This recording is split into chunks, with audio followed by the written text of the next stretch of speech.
Vijayawada కొండపావులూరులో NDRF 20వ వ్యవస్థాపక దినోత్సవంలో ఆసక్తికర సంఘటన జరిగింది. ప్రోటోకాల్ ప్రకారం శిలాఫలకం టెంట్ దగ్గర కేంద్ర హోంమంత్రి అమిత్ షా, సీఎం చంద్రబాబుకు మాత్రమే కుర్చీ వేశారు అధికారులు.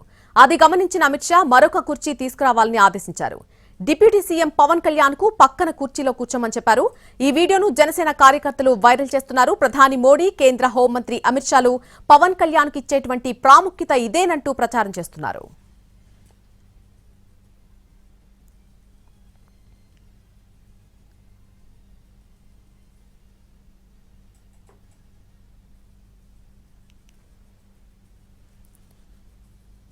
విజయవాడ కొండపావులూరులో ఎన్డీఆర్ఎఫ్ 20వ వ్యవస్థాపక దినోత్సవంలో ఒక ఆసక్తికర సంఘటన జరిగింది.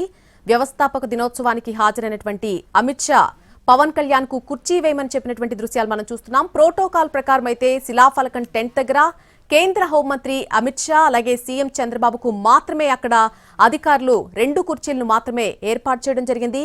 అయితే అది గమనించినటువంటి హోంమంత్రి అమిత్ షా మరొక కుర్చీ తీసుకురావాలని ఆదేశించారు. డిప్యూటీ సీఎం పవన్ కళ్యాణ్ కు పక్కన కుర్చీ వేయించి కూర్చోమని చెప్పారు. ఈ వీడియోను జనసేన కార్యకర్తలు ప్రస్తుతం వైరల్ చేస్తున్నారు. ప్రధాని మోడీ, కేంద్ర హోంమంత్రి అమిత్ షాలు పవన్ కళ్యాణ్ కి ఇచ్చేటువంటి ప్రాముఖ్యత ఇదేనంటూ ప్రచారం చేస్తున్నారు.